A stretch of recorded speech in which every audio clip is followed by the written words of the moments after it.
hello out there in the Matrix. It's Carole Michaella, Desert Mermaid, stranded on the sands of sin and smoke here in shiny Las Vegas. And yes, I do miss my home, the Pacific Ocean. But my cosmic self has sent me down here on a mission to awaken and empower all of you. So stay tuned and savor the brew. Now let's power up. Hello out there. Yes, this is Carole Michaella, and this is going to be the second part of a wonderful interview with Preston Dennett. He has so much information, and his background is so extensive that I wanted to bring him back so we could tackle some more. Last week we talked a lot about his research into UFOs and what have you, but let me just give you a little rundown. Preston Dennett began investigating UFOs and the paranormal in 1986 when he discovered that his family, friends, and co-workers were having dramatic, unexplained encounters. Since then, he has interviewed hundreds of witnesses and investigated a wide variety of paranormal phenomena. He is a field investigator for the Mutual U.S. Network, MUFON, a ghost hunter, a paranormal researcher, and the author of 13 books and more than 100 articles on UFOs and the paranormal. His articles have appeared in numerous magazines, including Fate, Atlantis Rising, MUFON, UFO Journal, Nexus, Paranormal Magazine, UFO Magazines, Mystery Magazine, Ufologist, and others.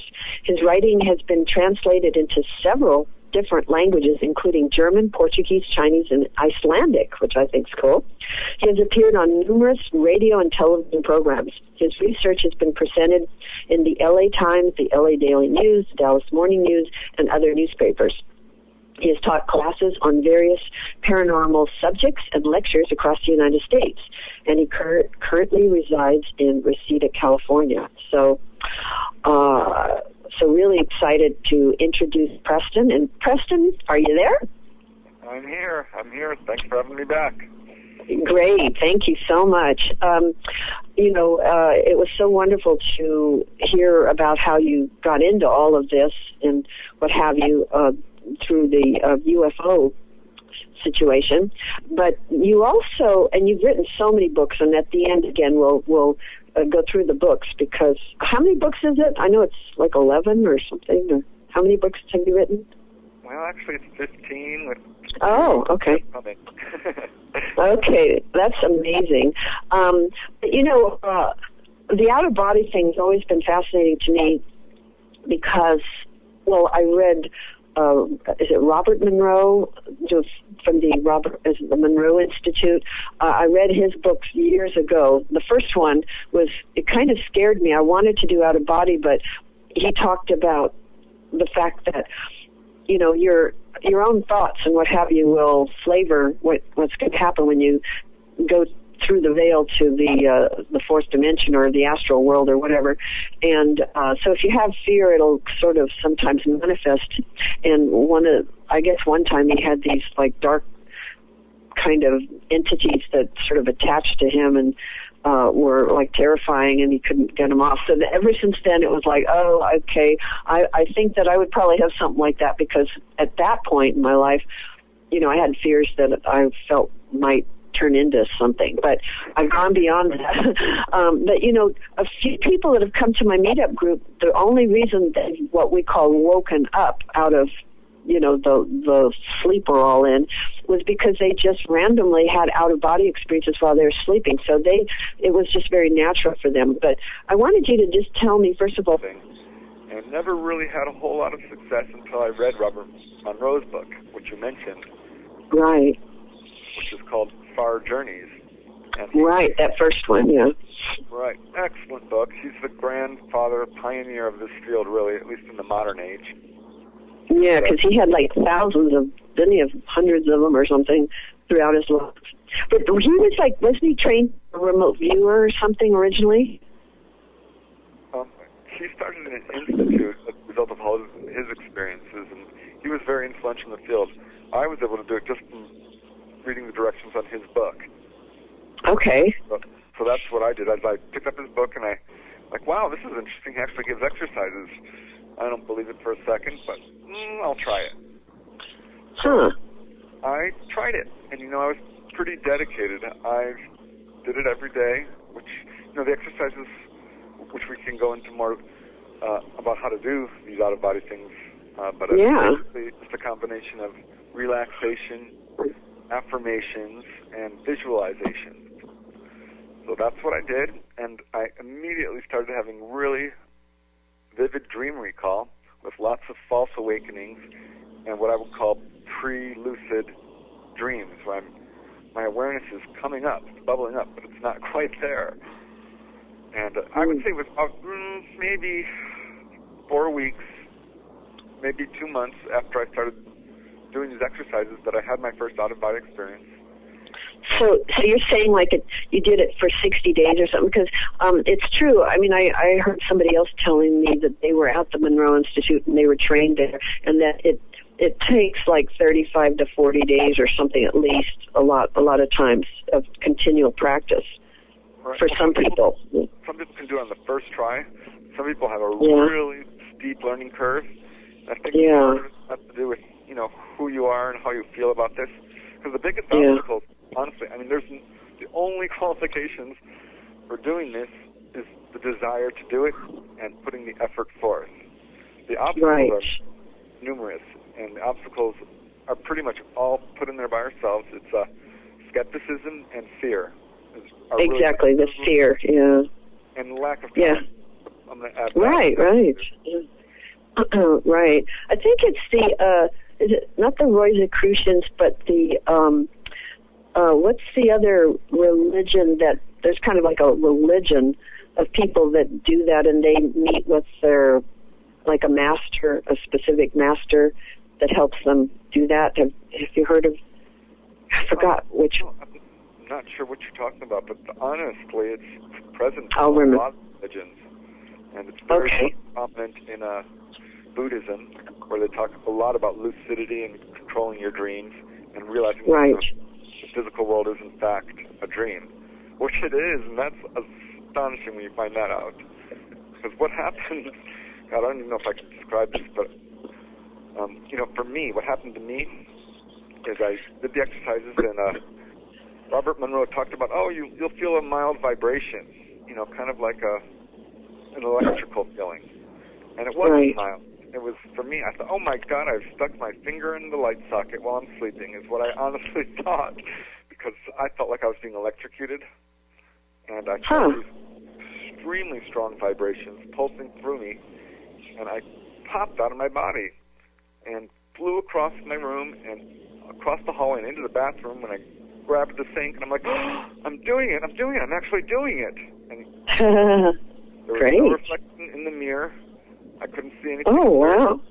Very hard to see, actually. But I got pulled pretty quickly back into my body and plopped right in and woke up. I'm like, wow, I don't believe it. I actually did it. So that got me really excited, and I started doing it more, and I popped out again. And I thought, oh, my God, I've died. And I was terrified. I had the kind of fear that, kind of that chilling, I don't even know how to describe it. Just overwhelming fear. I thought, all right. Like you did something really wrong and you screwed up or something, probably. Yeah. Well, I thought I would die, honestly. That's what I mean. I dived back into my body, and I woke up, and I'm like, oh my God, I did it again. And instead of being scared, I was super excited. And my major obstacle was excitement, because I would pop out. I started doing this. I never had enough sleep. Usually on weekends I was really good at it because I had more sleep. But I would pop out, and I would become so excited that I could not maintain consciousness. So I spent about a year, I'm not kidding, just trying to maintain consciousness.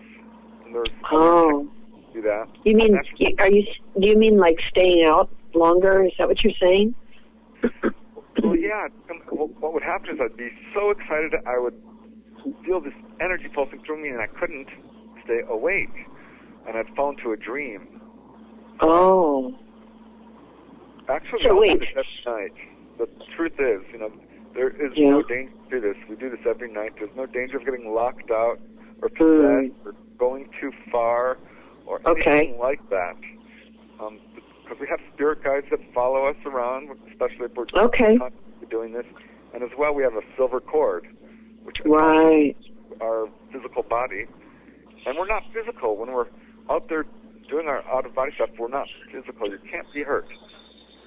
So, right.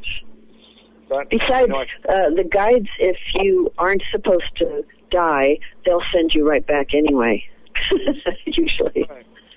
I mean, I surveyed all the literature, I'm telling you, and what I found actually was the opposite. I found many cases where people were helped immensely, not only in terms of increasing their consciousness and learning about their past lives and igniting their psychic power, but actual physical healings. I found 10 to 20 cases where people were cured of the cold, of cancer, of various chronic diseases, liver disease, all kinds of illnesses, which were often. So why do you think that those people had been healed while they were out of their body?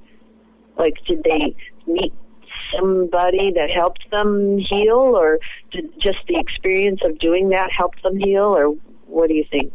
Right. Well, they occurred in different ways. For some people, it's just being exposed to the astral energies, I think, does it, and realigns the body and sort of opens up blockages and causes an illness to go away. And others sought out healers or healing places and were able to get healings that way. And others were healed by other people in the astral plane. So there's various ways this occurs, but my point is it's a very healing experience. And I love that. Just had one recently, a couple days ago.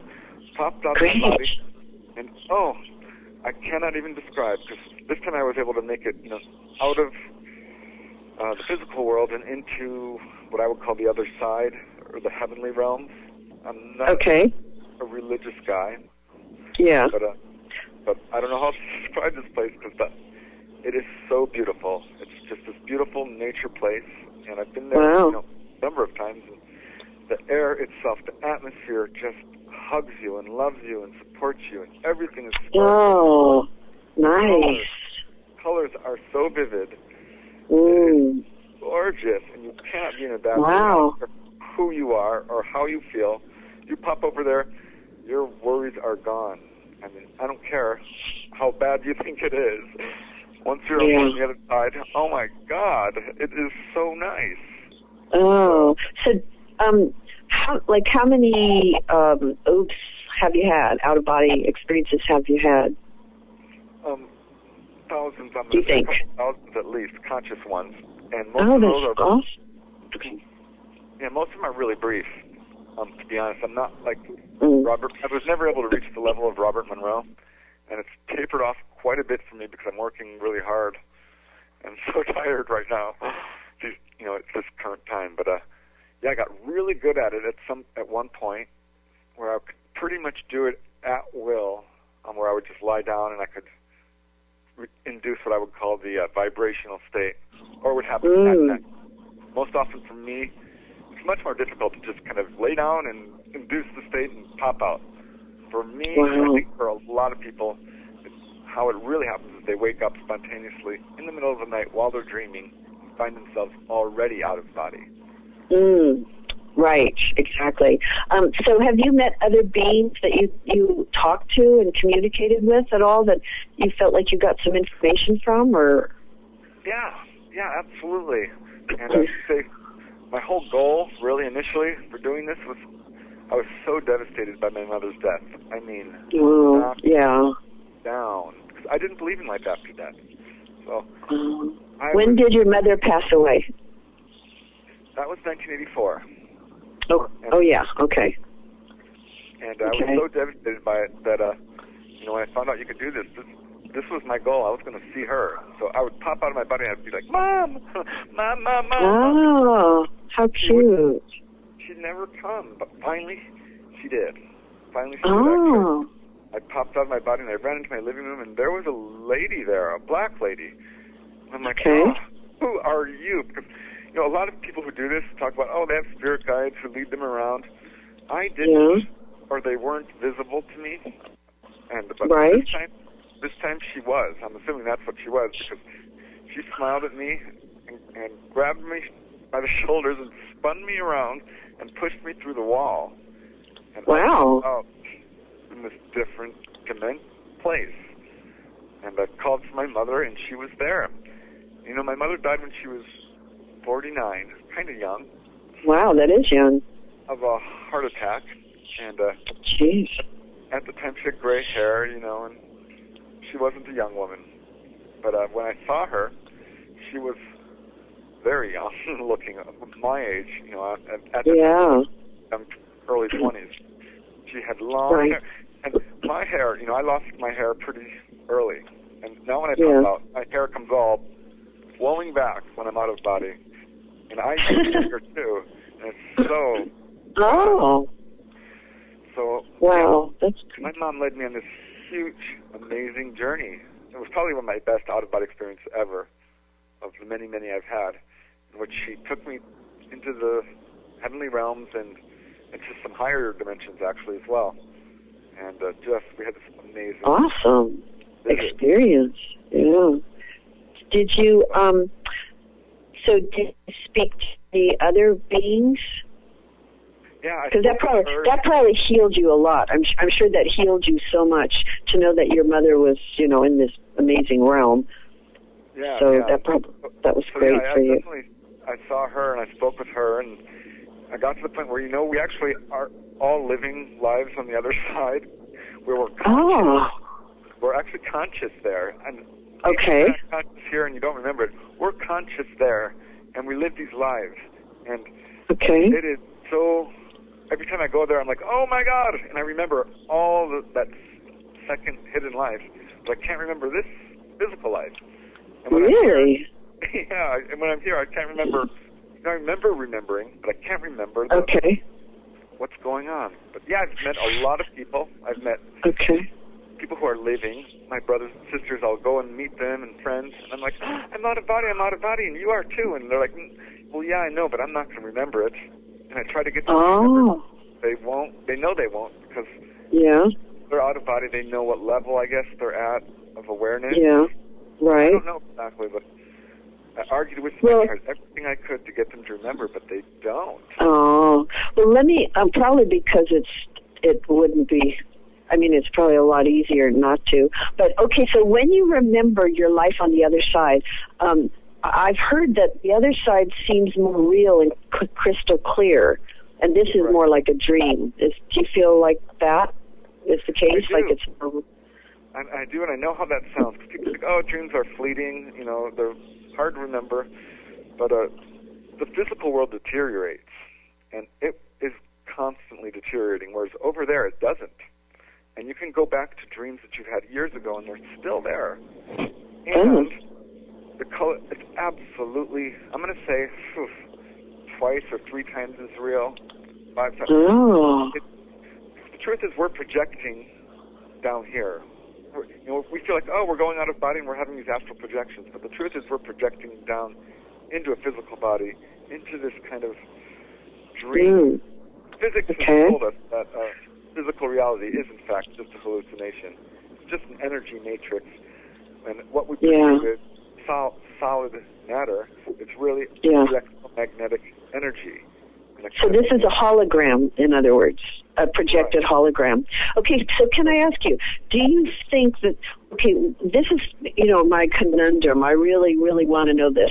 So do you think that this is like a game that we play on the other side, kind of like a computer game, where we go into it, or are we coming down here to experience different things so that we can improve our, our spiritual character and nature, and or what is the reason that we do this? Because when we're here, we feel sometimes, like I do, like just miserable that we're here because we know there's something better.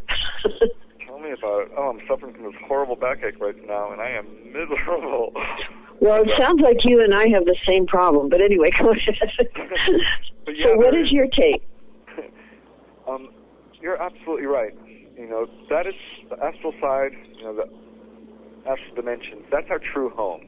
They're much more vivid. They're much more colorful. You're sustained there. It's absolutely wonderful there. And we come down here to learn lessons. And forget. The problem is we've forgotten our spiritual heritage. And if you can do this out-of-body stuff, it makes your life whole. And you suddenly realize that you've lived half your life. But we come down here to learn compassion, wisdom, to learn suffering, how to overcome it, to learn. Everyone has different agendas usually. You know, some people, I want to be a sports star. I'm going to see how good I can do with that. Or I want to raise a family. Or I want to write books. Or I want to paint pictures. Or I just want to be there to help someone. I just want to, everyone has a different agenda. Right. And so, not only once, but we project multiple times simultaneously with different lives. So we're living all these different lives simultaneously in a weird way.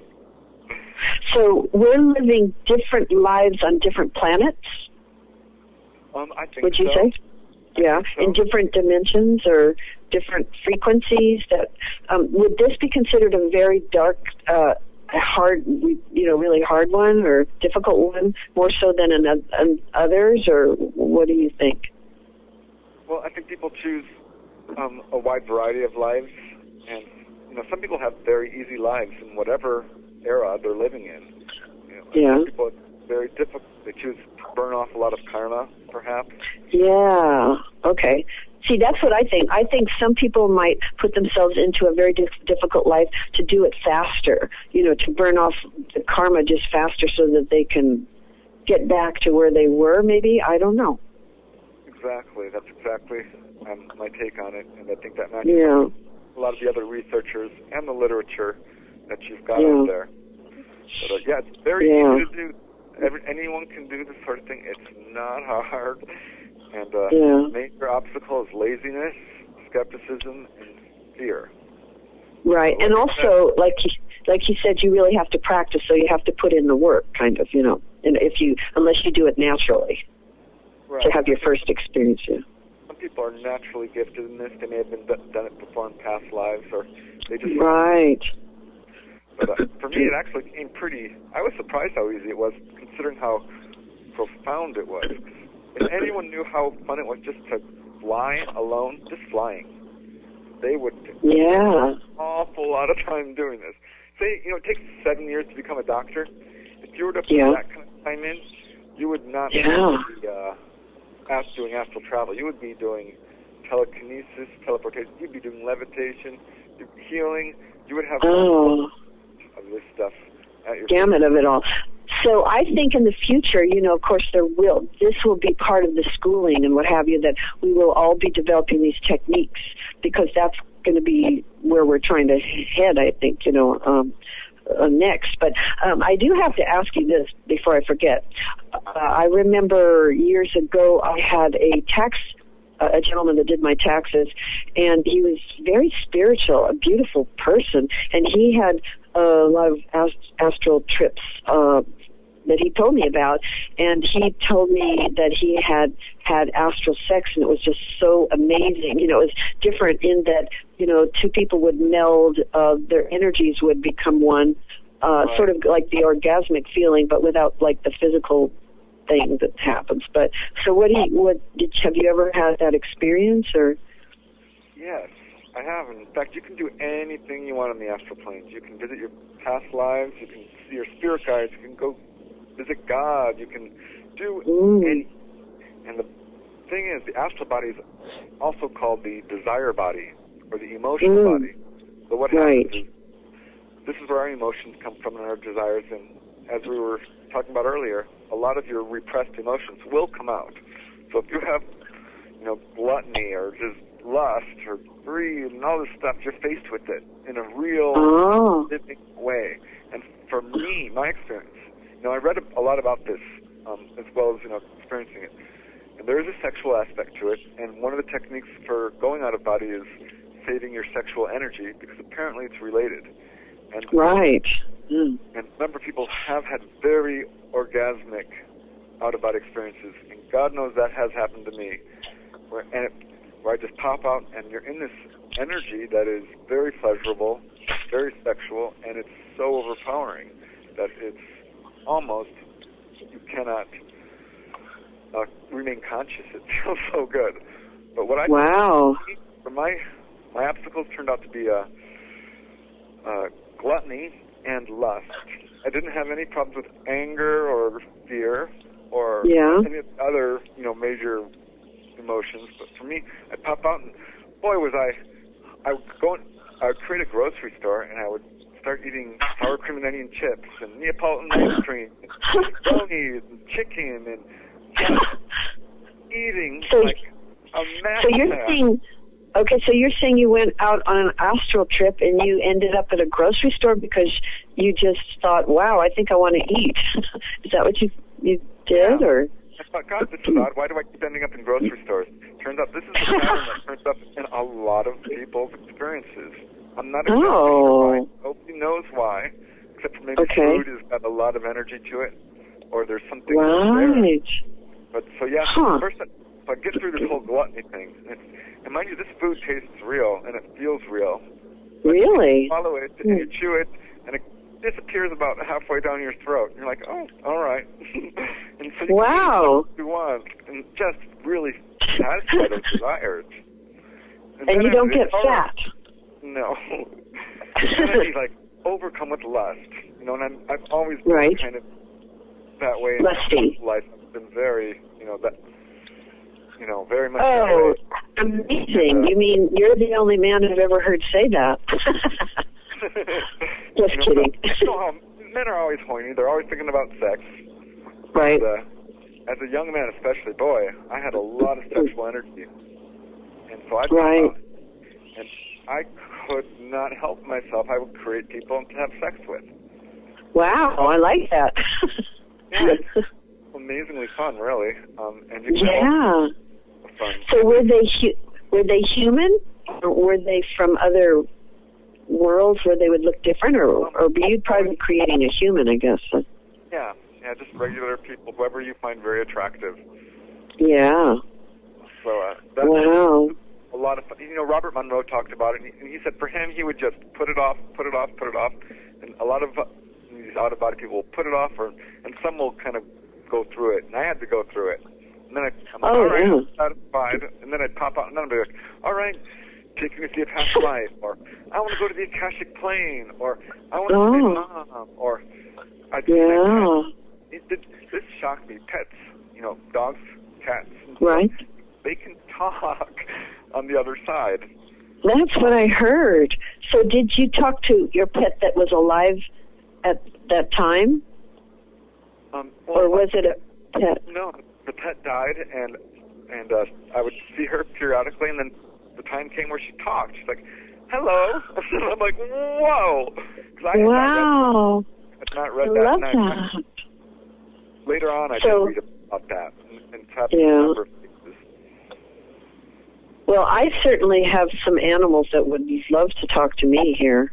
I got one I call the Velcro kitty because she's always attached to me, sitting on me or something. Or she'll walk across my face at night, But,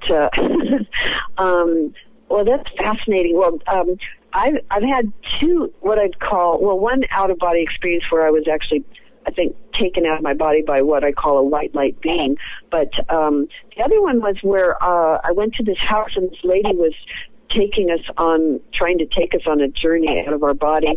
And I didn't really think that I went out of my body, but I did feel that I saw, on the other side, I saw my mate, who I believe is a Lyran, a beautiful blonde, Aryan type, tall man that was gorgeous. And he was smiling at me and like he was waiting for me, and standing next to him was this very wise looking, beautiful older man who looks like a very high level soul and a master of some sort. And I thought it felt like it was his father, and they were both waiting for me. And there was no women there or anything, but I feel like I sort of astral traveled to go see them, and I always would love to go and visit. and see what's going on. Right. That's one of the many benefits. There's so many benefits to doing this. I've met both my parents who are deceased, friends. I've met animals. I've met enlightened masters and past lives and all kinds of stuff. What enlightened masters, could I ask you, that stand out? Well, I remember one in particular that stands out. There's several, because you're in their presence and you're like, oh, and you kind of feel like so humble, and you can just feel their goodness and their wisdom and their light, and it's a pleasure to be around these people in a way that is hard to describe. But, I bet. One time I popped out of my body and I'm like, I'm actually doing it, and I'm really conscious, so this is good. Sometimes I'm a little out of it and I'm not very good at it. But this time I'm like, wow, here I am floating in my living room. What am I going to do? I want to see the light master. And I shouted out. That's what you do. You just kind of shout out to your higher self or your spirit guides or to whatever, what you want to do. Have an intent. And so that's what I did. And this lady appeared on my balcony, and she was gorgeous.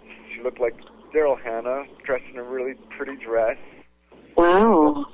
Very ethereal looking, and she grabbed me by the arm, and she said, whatever you do, keep your eyes open. Keep your eyes open, she said. And she grabbed me and pulled me so quickly that I wasn't prepared, so I closed my eyes just briefly, but I opened them immediately, and I was being deposited into a field. And this is the other side, I'm going to call it, or some other dimension. When you pop out of your body, for a few times you can stay in the physical world, but pretty darn quickly you're going to start popping over into the other side and the other dimensions, because that's the astral body's natural home. It's hard to stay in the physical world. I popped down into this field, and there was this enlightened master. I'm assuming it was an old man who was floating above the ground, sitting in a wooden chair. And this wooden chair was, maybe a foot off the ground. And he reminded me of Obi-Wan Kenobi. A gray-haired old man. Maybe that's what I expected to see. I don't know. But that's what I saw. And he wasn't like super lovey-dovey or really emotional. He was kind of a little bit distant, a little bit calm. Aloof. That's perfect word. And he just gave me this one-word riddle, or a cone, kind of, a Japanese cone, you know what I mean? And this is what they do. They've done this before to me, and it drives me batty. And what he said is, when you do something, and he spoke it out loud, very forcefully. Often it's telepathic when you're communicating on the other side, but this time he spoke out loud because he wanted me to remember. I'm thinking. He said, when you do something, do it absolutely. I'm like, what? What does that mean? And they pushed me back down this tunnel of light and into my body. And I woke up. And I'm like, well, this sentence doesn't make any sense. Well, to me, I would take it as, because I believe that whenever you do anything, that you should do it 100% and be in the now and do it with your heart and soul. I mean, whatever it is, almost everything, actually. I mean, I always told my son, everything that you do, even if it's like cleaning the toilet, do it the best you can, 100%. Because I think that... Exactly, because I looked it up in the dictionary. That do it completely, absolutely means completely, positively, without limitation, and without attachment. Oh. Goodness. Because there's in a lot of books, attachment, being too attached to anything can retard your spiritual growth. Right. Negative spiritual growth. And not putting your effort forth. So what he was saying was a very simple instruction on how to grow spiritually. Whenever you do something, do it without limitation. Right. Because this is another thing people do. They limit themselves terribly. They're like, I can't do it. I can't do it. Wrong, you can. You can do absolutely anything. Honest to God, there is no limit. There are no limits. Right. It was a wonderful piece of advice couched in this very simple phrase, which, right. Yeah, it's amazing. And, yeah. Well, you know, that's what I want. I want to make sure everyone knows how to do this, because I really want people to try it, at least try. Yeah, for sure. I wanted you to tell us that. Go ahead. So the first step is physically relaxing. Well, before we get to that, let me just reiterate, it's not dangerous. There's no danger of getting locked out or attacked or anything like that. If ever you're scared when you're out, you can just wiggle a toe or a finger or even so much as think about your body, and you'll be right back in it. So there's no dangers. It's very easy to do. All it takes is the desire to do it. And the biggest, I think, danger is being a little bit emotional, maybe slightly frightened when it actually does happen. So, are you there? Yes, I'm muting when you speak because I don't want to make any sounds, and I've got a lozenge in my throat because I'm getting over a nasty cold. But anyway, go ahead. All right. So I broke it down to 3 main steps, and the first step is physically relaxing, and by that I mean just relaxing in your bed or in a chair to the point where you get one of several sensations, which includes lightness or heaviness in your body, or numbness, tingling, a feeling of dizziness or vertigo, or especially a feeling of vibration, which is called the vibratory state. And that means you're right there, ready to do it. So basically it's just a point, you want to relax to the point where you almost can't feel your physical body. And after that, there's the second step, which is kind of mentally relaxing. We all have this stream of consciousness, this stream of thought, which is continuous, and as we fall asleep, it becomes our dreams. It turns into images, and we fall into the dream state.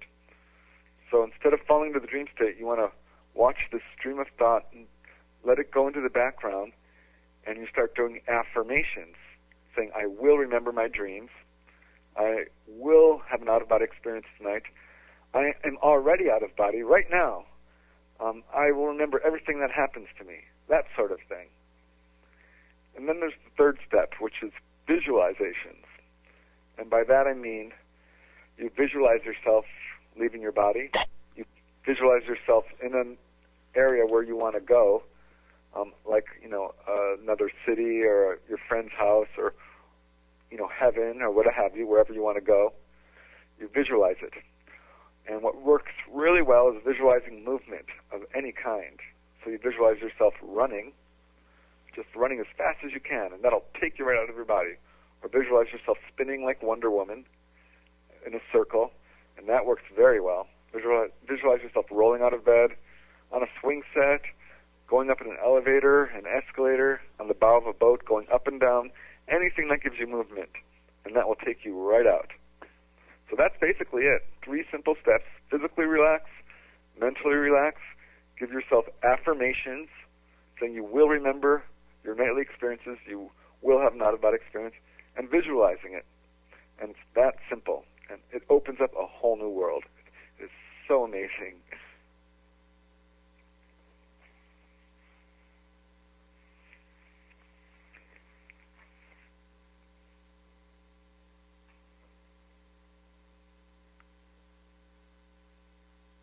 Hello, I can't hear you.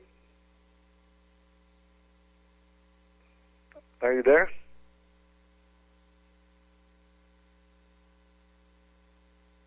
I'm having phone problems, but go ahead. All right. Yeah, well, another thing I can talk about how to do this, how to have the out-of-body experience, there's a simple trick, and it works really well. And this is something you can do during the day.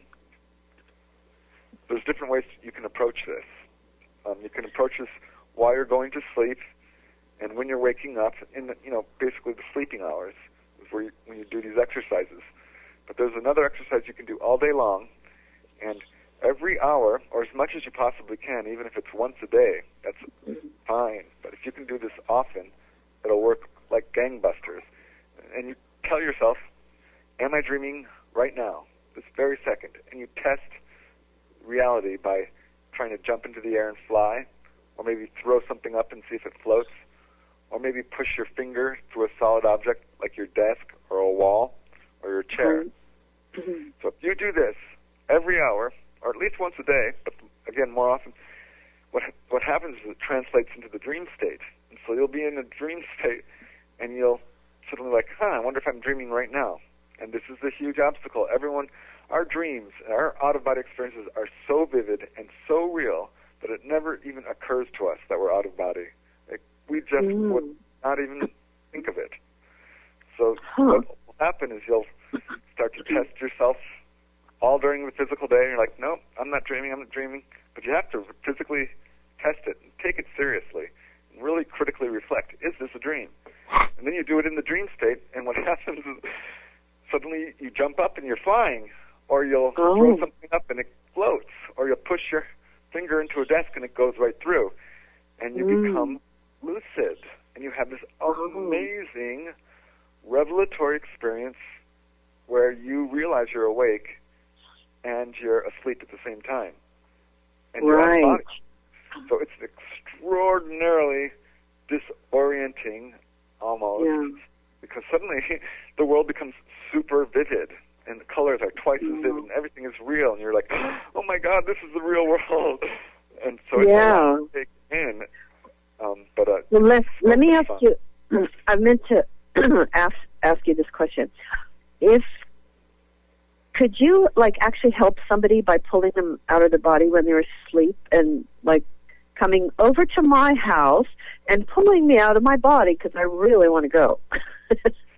I think I would rather go with somebody else first, kind of like skydiving, where you have the buddy partner or something. Right. Well, what I would recommend, yes, that is possible. People have done it. And my sister-in-law, who's also into this, and I have had a couple of shared out-of-body experiences. But I've always found it really difficult to do. And I've had people, I'm assuming our spirit guides, pull me out of my body. Right. If you want to do this, definitely appeal to your spirit guides and say, okay, you're right. We all have them. One, a really great way of doing this is what I call the love bridge. We all have deceased loved ones.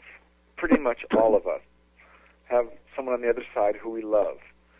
And so if you just call them, visualize them as you go to sleep, and say, I want to see you, come to me, help me, I want to go out of body and see how you're doing. They will come and take you there. So, and that's a wonderful, easy way to do it. Okay. Well, that's what I'll be doing now. I love it. I am so excited. I'm going to definitely be trying that. Okay, well, we're getting close to, we're almost near the end right now, so I did want you to just give everybody your website again and maybe a few books that they could get on Amazon, especially relating to, perhaps UFOs. And we didn't get to talk about levitation, but because you have so many things going, but this was just fascinating. I loved talking to somebody that's gone on so many, out-of-body experiences. It's you're like a professional at it. So go ahead, tell our viewers, the audience out there, how they can get in touch with you and the classes that you teach and your website and what have you. All right.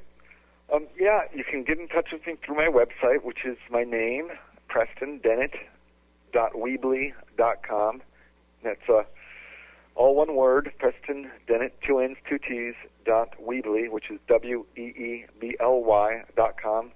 And you can just Google my name, and that'll take you to my website, which has excerpts of all my books, and you can contact me as well through my website. So if you want to do this out-of-body stuff, I would love to help anyone through it and give them, the exercises in more detail. And, coach them through it, because certainly I do that all the time. And that would be awesome. You can read excerpts about out-of-body exploring, a beginner's approach is what the book is called, on the website. So that book is there, and you can also read about all my other books that I've got going on, including UFOs over Topanga Canyon, which is about a wave of sightings here in Southern California, in a hot spot that is actually still very active. You can read about human levitation, 330 cases present in all cultures, stretching back 2,000-3,000 years to the present day. So that's one day we'll have to talk about that for sure. Yeah. Okay, go ahead. I've got UFOs over California, UFOs over New Mexico, UFOs over New York. Those are 3 books which are part of a series that I'm working on of various states. Extraterrestrial visitations. Written a couple of books about ghosts, California ghosts, and ghosts of Greater Los Angeles. So yeah, I've done an awful lot of research, and I'm very excited about it. Yeah. Right. Do you ever come up to Las Vegas? I have to ask you. I've for any been reason. Las Vegas several times, and I do know some people up there. And I'm actually just finished a book about UFOs over Las Vegas. So I'm hoping to speak up there probably next year. But at this point, I don't have any current plans to visit there. But it's not far from where I am at, so I'm definitely, it's a possibility. Yeah. Well, because I would love to, like, for our Accessing Consciousness to have you, like, Skype in, or if you're in town, to come by, because I know a lot of people would love to ask you questions, various questions that we might not have covered. So I'm sure I will be talking to you about that. Anyway, we're getting to the end, so I just want to thank you so much for giving us all this amazing information this week. And again, everybody go check his website out. It's really nice, and I love that picture of you. Were you on the Colorado River, or looks like you're on a river? Catalina Island, actually. Oh, I love Catalina Island, and there's supposed to be UFOs over there.